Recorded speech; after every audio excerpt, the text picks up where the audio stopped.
Shalom Bapak Ibu Saudara-saudari kasih Tuhan. Mari kita mulai ibadah kita pada saat ini. Ibadah kita pada saat ini diadakan atas nama Allah Bapa, Allah Anak, dan Allah Roh Kudus yang telah menciptakan langit dan bumi serta menyelamatkan kita di dalam Tuhan Yesus Kristus. Daripadanya lah damai sejahtera mengalir atas kita sekalian. Amin. Bapak Ibu Saudara-saudari kekasih Tuhan, jika kita bisa hidup sehat dan sejahtera hingga saat ini semua karena kebaikan Tuhan. Namun jika kita mengalami hal buruk sekalipun, pasti ada maksud dan rencana Tuhan yang terbaik buat kita. Tetaplah percaya akan kuasa Tuhan yang sanggup memulihkan hidup kita. Tunggulah waktu Tuhan.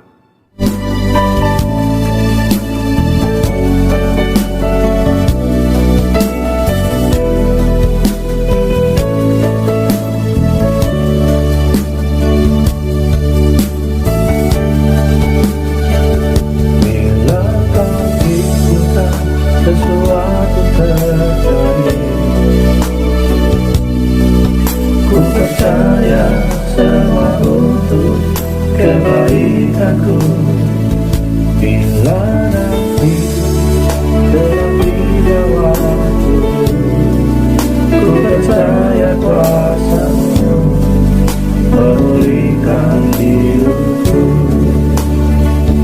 Waktu Tuhan pasti yang terbaik, walau kadang tak mudah dimengerti.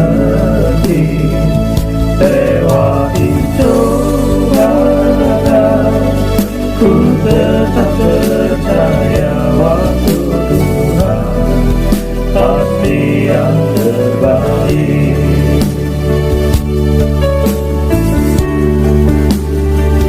Bila kau diminta sesuatu terjadi, ku percaya semua untuk kebaikanku.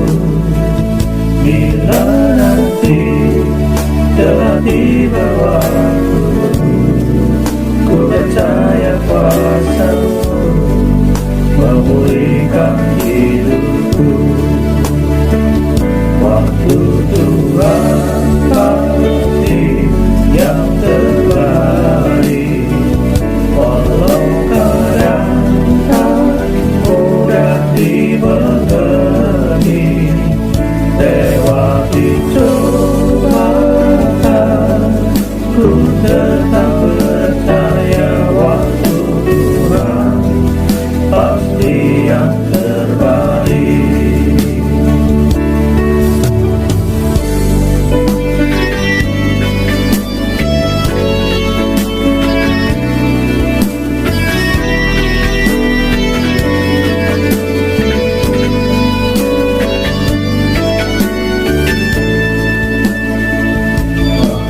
Tuhan pasti yang terbaik, walau kadang tak mudah dimengerti.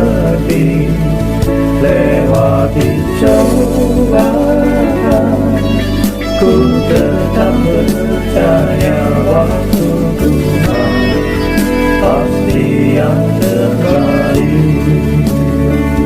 Waktu Tuhan pasti yang terbaik, walau kadang tak mudah dimengerti.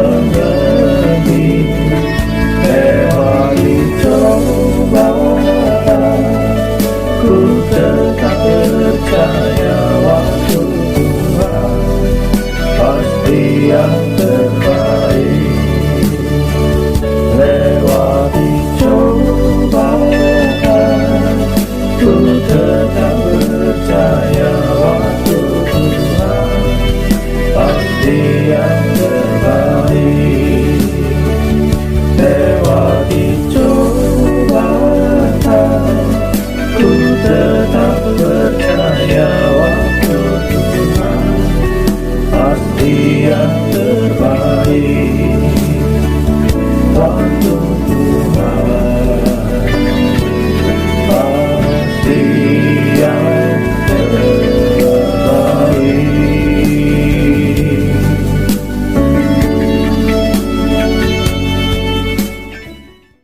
Mari kita berdoa. Tuhan Yesus, kami yakin dan percaya bahwa waktu-Mu lah yang terbaik bagi kami. Seperti pada saat ini, di mana Tuhan telah memberikan waktu kepada kami untuk beribadah kepada Tuhan. Di mana Tuhan memberkati kami melalui ibadah ini. Ajar kami untuk senantiasa menghargai dan menghormati waktu Tuhan itu. Terpujilah nama-Mu Tuhan. Dalam nama Tuhan Yesus Kristus kami berdoa. Amin. Kita sungguh bangga memiliki dan dimiliki Tuhan seperti Tuhan kita Yesus Kristus. Tuhan Yesus telah rela berkorban bagi kita yang berdosa untuk menyelamatkan hidup kita. Marilah kita meresponi kasih Tuhan yang besar itu dengan mempersembahkan hidup kita dengan hati yang penuh sukacita. Sungguh ku bangga, Bapa.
Mari kita mempersiapkan hati kita untuk mendengarkan firman Tuhan. menyimpan setiap janji firman Tuhan dalam lubuk hati kita yang terdalam, maka janji firman Tuhan itulah yang menopang hidup kita dan menuntun langkah kita dalam setiap waktu. Karena Tuhan kita adalah Immanuel, Tuhan beserta kita.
Mari kita berdoa.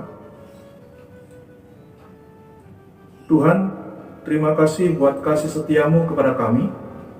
Penyertaanmu sungguh sempurna. Janjimu tidak pernah terlambat dalam menolong kami. Pada saat ini Tuhan, kami juga akan mendengarkan sabdamu. Berkati kami. Dalam nama Tuhan Yesus Kristus kami berdoa. Amin. Saat ini kita tetap membahas tentang tema Immanuel. Nats kita pada saat ini terambil di dalam Matius pasalnya yang pertama ayatnya yang ke-23 yang berbunyi demikian. Mereka akan menamakan dia Immanuel, yang berarti Allah menyertai kita. Immanuel adalah sebuah nama yang mengandung makna yang dalam, sekaligus menjelaskan makna kelahiran akan Tuhan kita Yesus Kristus. Dengan kelahiran Immanuel, itu berarti Allah beserta kita. Allah beserta kita dimanapun dan dalam keadaan apapun. Allah tidak terikat pada satu tempat, waktu tertentu, dan pada orang-orang tertentu saja. Oleh karena itu, Allah bisa dan senantiasa bisa mengawasi kehidupan anak-anaknya dimanapun dan kapanpun.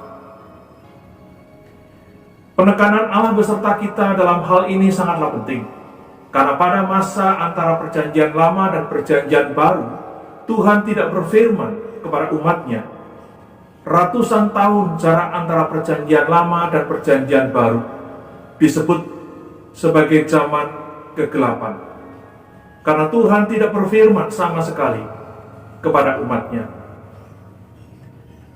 Maka jika kali ini dikatakan Immanuel, Tuhan beserta kita, itu menyatakan pemulihan hubungan antara manusia dan Allah. Dosa telah memisahkan manusia dengan Allah, namun oleh inisiatif Allah, Ia memulihkan hubungan tersebut. Kelahiran Tuhan Yesus menjadi tanda pemulihan relasi tersebut. Kini Allah senantiasa beserta dengan kita, tidak terbatas oleh tempat dan keadaan. Sebagai anak-anak Tuhan, kita juga sangat beruntung memiliki janji yang Tuhan berikan ini, bahwa Ia selalu beserta dengan kita.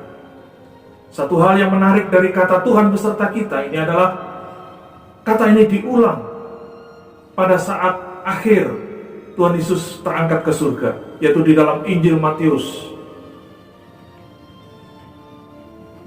Ketika Tuhan Yesus naik ke surga, Ia berkata, "Aku menyertai engkau senantiasa sampai kepada akhir zaman."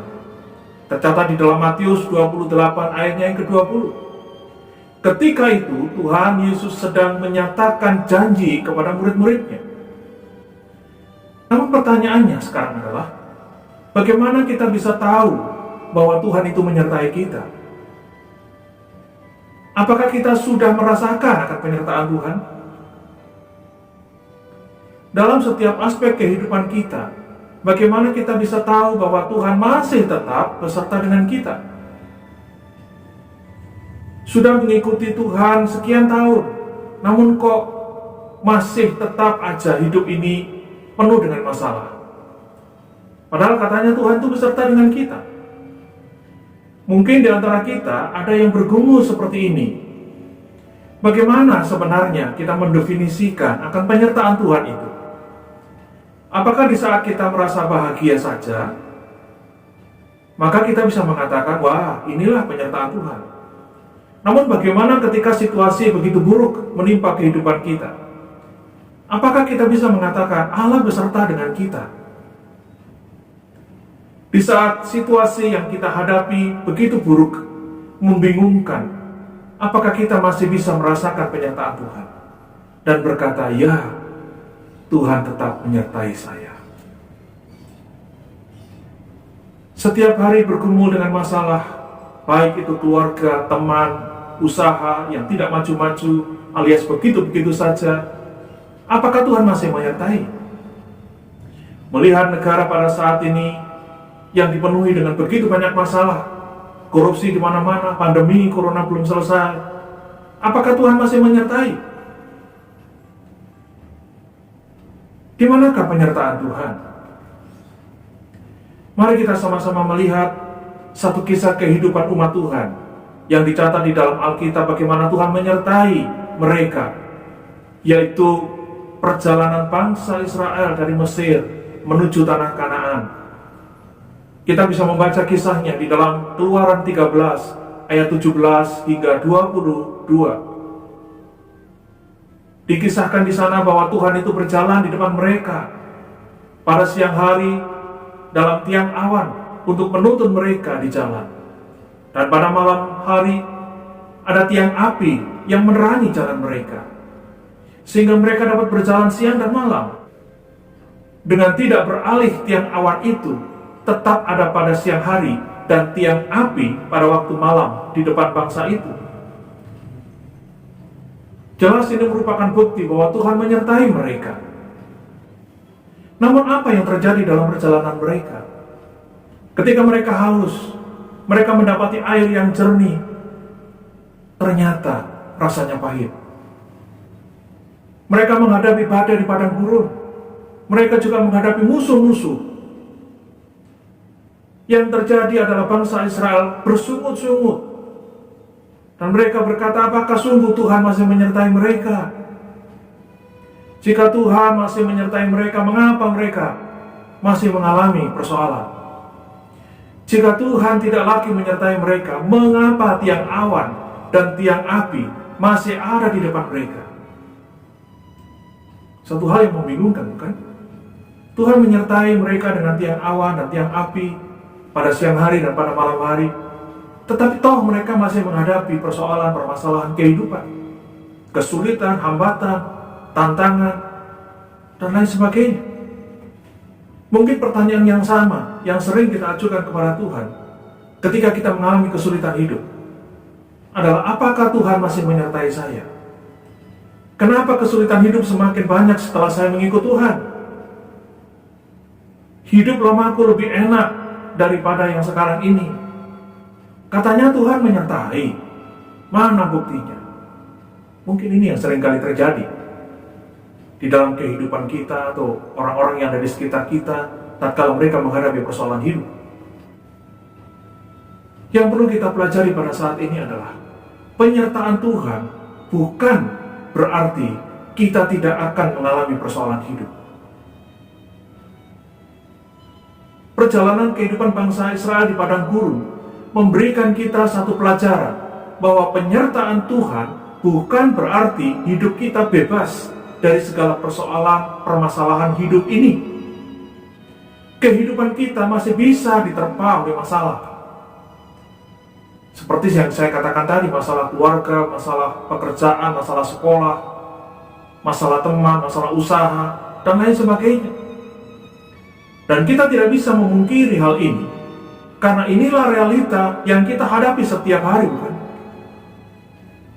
Kalau kita melihat kisah-kisah dari para misionaris, di mana mereka mau melayani Tuhan dengan sungguh-sungguh, tetapi apa yang terjadi? Pelayanan mereka ditolak. Bahkan ada yang di antara mereka dibunuh.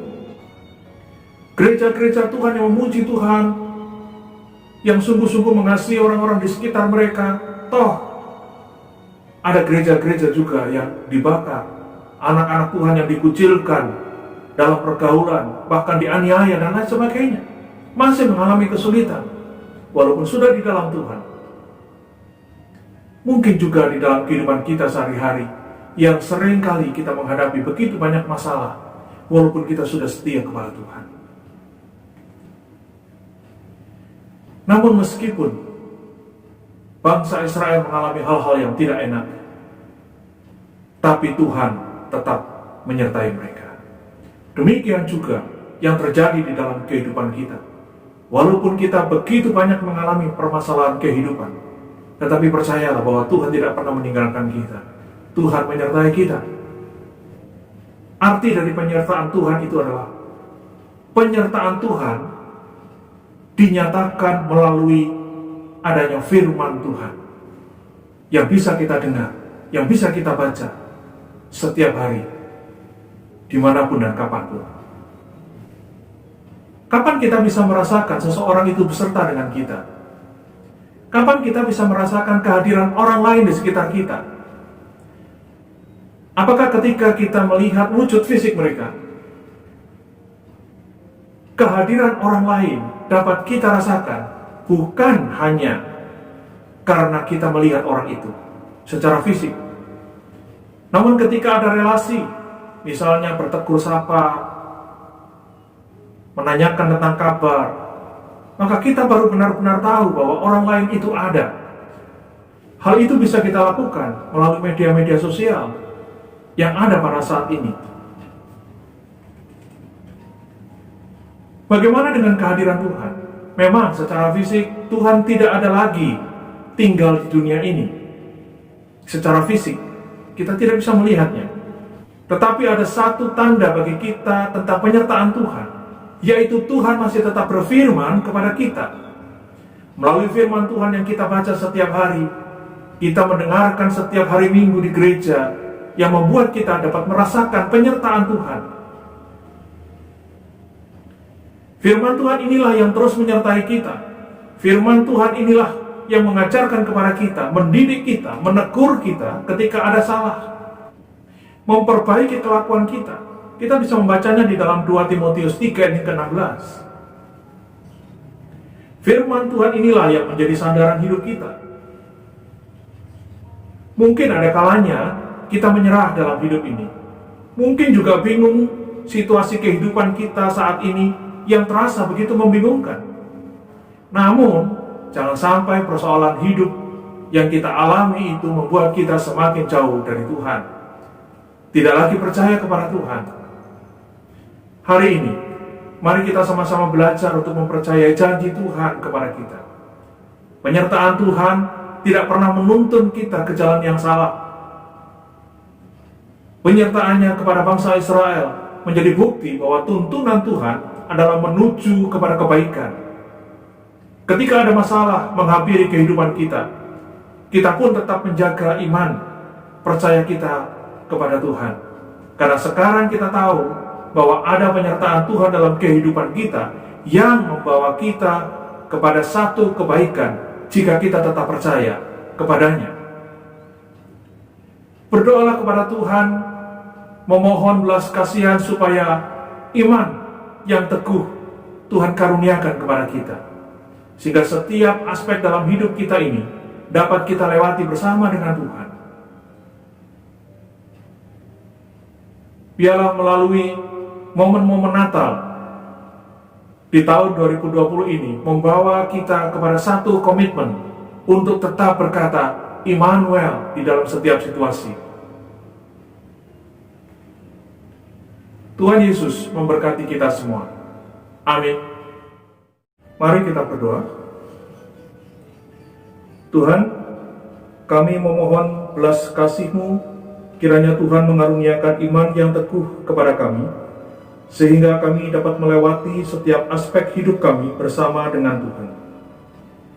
Kami bersyukur untuk firman-Mu pada saat ini.